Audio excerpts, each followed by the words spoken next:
बिस्मिल्लाहिर्रहमानिर्रहीम। एहतशाम अली अब्बासी। आज कौमी असम्बली में स्पीकर का इंतखाब हुआ। पीटीआई ने वहाँ पर क्या किया और इमरान खान के हवाले से आज असम्बली के अंदर क्या होता रहा। दूसरी जानिब जो पीटीआई वालों के लिए बड़ी खुशखबरी ये है कि उनका वज़ीर आला अली अमीन गंडापुर खैबर पख्तूनख्वा का जो वज़ीर आला बन चुका है। और उसके साथ साथ जो तीसरी जो हमारे पास खबर है वो है इमरान रियाज के हवाले से कि इमरान रियाज केस में क्या हुआ, उसके हवाले से भी आपको अपडेट करूंगा। और इसके साथ साथ डीसी इस्लामाबाद एसएसपी के हवाले से जो है इस्लामाबाद हाई कोर्ट ने आज बड़ा फैसला दिया है। उस फैसले में क्या हुआ और क्या होना चाहिए था, इस हवाले से मैं आपको बताऊंगा। और सबसे पहले जो है कौमी असम्बली में आज जो है स्पीकर का इंतखाब हुआ, उसके लिए वोटिंग हुई और वोटिंग में जो है नून लीग के सरदार एयाज सादक जो है वो स्पीकर बन गए। वाज़ह करते चलूँ कि ये वो असम्बली है जिसमें मेजोरिटी जो है बड़ी जो ज़्यादा सीट्स वो थी पीटीआई की थी, लेकिन धांधला करके इलेक्शन कमीशन को साथ मिलाकर ऐसा रात को 1 बजे वारदात डाली गई कि उसके बाद पीटीआई की सीटें कम की गई। उसके बावजूद भी जो है नून लीग दो ताई अक्सरियत ना हासिल कर सकी और पीपल्स पार्टी और एमक्यूएम जैसी जमातों के साथ मिलकर जो इलेक्शन से कुछ दिन पहले तक एक दूसरे को जूते मार रहे थे और एक दूसरे को लान तान कर रहे थे और एक दूसरे को करप्शन के रिकॉर्ड तोड़ने पर शर्मिंदा कर रहे थे, वही जुड़ के बैठ गए। और इनका मकसद ये है कि इस अवाम को दोबारा से एक बार फिर ताकत के साथ लूटना। वो अपना काम करते रहेंगे, पहले भी करते रहे। लेकिन इस असम्बली में अब जो लोग पहुंच चुके हैं जैसे शेर अफजल मरवत जैसे लोग, आमिर डोगर तो पहले भी थे, लेकिन अब जो उनके जज्बा है, क्योंकि जब से 9 मई के वाकयात हुए हैं उनके साथ जो पुलिस ने किया उसके बाद ये वो सारे लोग हैं, वो शानदाना गुलजार और बहुत सारी पाकिस्तान तहरीक इंसाफ की जो वुमेन्स हैं वो अब असम्बली में मौजूद हैं। तो मुझे ये जो असम्बली का जो इतना ज़्यादा चलता हुआ नज़र नहीं आ रहा है ऐवान, क्योंकि इस ऐवान में अब मुझे नहीं लगता कि कोई काम हो सकेगा। उसकी वजह ये है कि एक तरफ वोट चोरी कर लिया गया एक पार्टी का, और दूसरी जानिब तमाम जो पार्टियां जिन्होंने मुल्क को हमेशा से लूटते हुए आए हैं वो इकट्ठे हो गए। तो मुझे ये ऐवान ज़्यादा चलता हुआ नज़र नहीं आ रहा। इलेक्शन दोबारा होते हुए मुझे बहुत जल्दी नज़र आ रहा है। 6 माह या साल के अंदर इलेक्शन दोबारा होगा ही होगा, क्योंकि इस इलेक्शन में बहुत बड़ी लेवल पर धांधली हुई। इसके साथ साथ जो दूसरी जो खबर है वो पाकिस्तान तहरीक इंसाफ के वर्कर्स आज बहुत खुश हैं, लेकिन नून लीग के टाउट टटू बांदर किस्म के जो साफ़ी हैं वो आज बेहोश हुए और उनकी बड़ी तबीयत ख़राब हुई। और वो आज उनकी हालत नहीं थी देखने वाली कि वो अली अमीन गंडापुर को देख के पागल हो रहे थे, क्योंकि अली अमीन गंडापुर के बाल काटे गए, हथकड़ियाँ लगा के पूरे मुल्क में घुमाया गया और उनके साथ उस फैमिली के साथ इतनी ज्यादतियाँ हुई। लेकिन आज वो अली अमीन गंडापुर वज़ीर आला बन चुका है और जो पुलिस केपे की वो उनको गिरफ्तार करके उनके घरों में इलीगल छापे मारती थी, आज वो प्रोटोकॉल देने फिर रही है उनके साथ। और वो लोग, और ख़ास करके ब्यूरोक्रेसी के वो लोग जिन्होंने पीटीआई वालों का ज़्यादतियाँ की हैं, तो मुझे नहीं लगता कि अली अमीन गंडापुर उनको ऐसे ही छोड़ देगा। कानून के दायरे में रह के उन लोगों का एहतसाब बहुत ज़रूरी है, क्योंकि मुआशरा तभी जो है आपका तरक्की करता है जब इंसाफ हो। जब इंसाफ ही ना हो और आप हर इलीगल काम करने की आपके पास एक लाइसेंस हो, तो तब तो मुझे नहीं लगता कि मुआशरा जो है वो तरक्की करता है। तो अली अमीन गंडापुर जो है वज़ीर आला बन चुके हैं और पूरी ताकत के साथ पीटीआई जो है खैबर पख्तूनख्वा में एक बार फिर आ चुकी है। खैबर पख्तूनख्वा में आपको मेरा ये वीडियो हमेशा के लिए रिकॉर्ड कर लें कि खैबर पख्तूनख्वा तहरीक इंसाफ से कोई भी नहीं ले सकता आइंदा 100 साल में, क्योंकि तहरीक इंसाफ ने वहाँ पे जो अपनी बुनियादें डाल दी हैं वो अब ख़त्म नहीं होने वाली। आप खुद देखें कि हमारे जो ये गरीब लोग हैं इनके लिए सबसे बड़ा जो था मसला वो था हॉस्पिटल, सेहत के हवाले से। तो सेहत कार्ड का जो है वो रमज़ान के पहले जो दिन का उन्होंने ऐलान किया कि दोबारा से ये सेहत कार्ड का जो सिलसिला दोबारा शुरू हो जाएगा, जो कि पंजाब में और दूसरे जैसे निगरान आए या जैसे शहबाज शरीफ की हुकूमत आई थी तो उन्होंने आते साथ सबसे पहले बंद ही वो किया है, क्योंकि वो कभी भी किसी गरीब को रिलीफ नहीं देना चाहते। पंजाब में जो है लंगर खाने और जो ये इमरान खान ने बनाए थे, रात को जो लोग जाके रहते थे, मेहमान खाना कह लें उसको या कुछ भी कह लें, वो सारे बंद कर दिए गए थे, लेकिन केपीके में वो खोल दिए गए। अब मैं आपको बताऊं कि केपीके जो है वो वैसे ही होगा जैसे इमरान खान ने सोचा था, और इमरान खान जिस तरह से केपीके को आगे लेके जा रहे थे तमाम वो काम दोबारा से होंगे। अली अमीन गंडापुर ने तकरीर भी की तो उन्होंने ये कहा, एक सबसे बड़ा जो उन्होंने चैलेंज किया वो ये धांधली धांधली के हवाले से लोग कहते हैं कि केपीके पे क्यों नहीं इल्जाम लगते, तो लगाएं। उसने कहा कि भाई मैं मेरा हल्का, मेरे हल्के समेत जितने भी हल्के खोलने जब मर्जी खोलें, मैं खोलने के लिए तैयार हूं। जहां पे धांधली हुई है हम वहां से पीछे हट जाएंगे।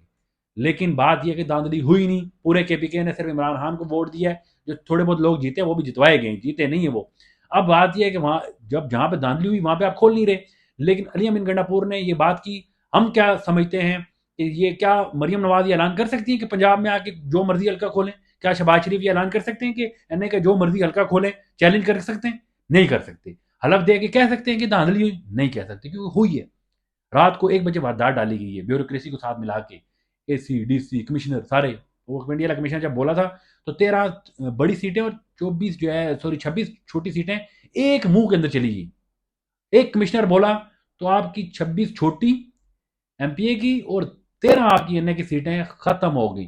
ठीक है, तो बात यह है कि इसी तरह आपने जहां जहां पे धांधली की है, वहां पे जब ये अफसरान बोलेंगे तो वो सारी सीटें वापस पीटीआई की, आज नहीं तो कल, कल नहीं तो 1 माह, 2 माह, 6 माह बाद वापस आनी है। इमरान खान भी बाहर आ जाएगा। इसके साथ साथ जो है, इमरान रियाज के हवाले से बात करें, इमरान रियाज सहाफत के बादशाह है, एक बड़ा नाम है, जो मरीम नवाज के हवाले से जिन्होंने बताया था कि हकीकत क्या है वज़ीर आला बनाने की, करप्शन के हवाले से नून लीग, पीपल्स पार्टी, जितनी भी पार्टियां हैं, उस हवाले से उस शख्स ने बड़ी बड़ी खबरें ब्रेक की हैं। उसके बदले में क्या हुआ, उनको पहले इतनी अजियत दी कि अब दोबारा से फिर अरेस्ट कर लिया गया। आज उनकी एक केस में जमानत हुई, जो एंटी करप्शन ने उन पर झूठे इल्जाम लगाए थे, वो साबित नहीं कर सके, उसमें जमानत हुई, तो उनको दोबारा से गिरफ्तार कर लिया गया। और दोबारा किस गिरफ्तार केस में? 9 मई में जी इमरान रियाज ने पुलिस की गाड़ी को आग लगाई है। भाई मतलब कोई इल्जाम भी तो ऐसे होंगे, कम से कम लोग थोड़ी थोड़ी देर के लिए मान जाएं।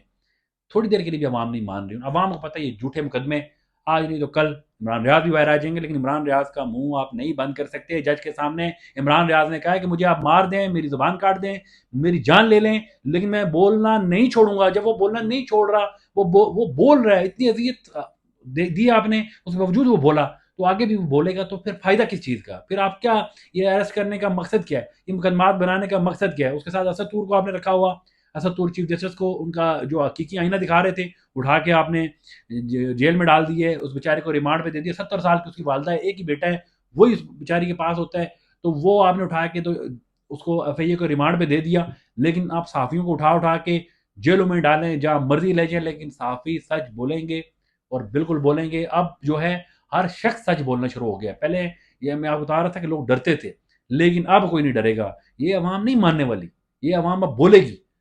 आखिर में मैं जो हमेशा से मेरा एक जो एक बयान है, और ये हमेशा रहेगा, चाहे इसके लिए कोई बड़ी सी बड़ी कुर्बानी भी देनी पड़ी तो देंगे। कच्चे के डाकुओं के हवाले से, कच्चे के डाकुओं का जो हर दिन की खबर आती है कि वो किसी न किसी शख्स को ले जाते हैं, कभी पुलिस वाले को ले जाते हैं, कभी किसी उस्ताद को ले जाते हैं, कभी जो है जैसे मेरे मरी के जो नौजवान हैं, उनको उन्होंने पकड़ा हुआ 2 करोड़ रुपया मांग रहे हैं, तशद्दुद कर रहे हैं, उनके जिस्म पे कट लगा रहे हैं, जो है उनके जिस्म को जलाया जा रहा है। अब बात ये है कि मैं एक चीज़ कहता हूँ कि मुझे कच्चे के डाकुओं से कोई गरज नहीं है। मैं समझता हूँ ये सारे पक्के के डाकू मिल के कच्चे के डाकुओं को सपोर्ट करते हैं। उन पे पास जो पैसा आता है, उस पैसे में इनका हिस्सा है। उसमें पंजाब हुकूमत, सिंध हुकूमत, फेडरल से तमाम एमएनए, एमपीएस जो मिनिस्टर्स हैं, ये लोग उनको सपोर्ट करते हैं, इसमें कोई शक नहीं है। अगर अगर ऐसा ना होता, अगर पंजाब पुलिस उनको सपोर्ट ना करती होती, तो ये एक दिन में कच्चे के डाकुओं का खात्मा हो जाता। अगर एक तरफ से सिंध गवर्नमेंट शुरू करे, सिंध पुलिस शुरू करे ऑपरेशन, दूसरी तरफ से पंजाब पुलिस शुरू करे, तो कच्चे के डाकू सिर्फ एक दरमियान में एक नहर ही है, वो दरिया क्रॉस करके उस तरफ चले जाएंगे, इस तरफ जा के ही नहीं सकते। तो वो एक दिन में उनका खात्मा हो सकता है, लेकिन उनका खात्मा क्यों करेंगे जब इनको पैसे आते हैं?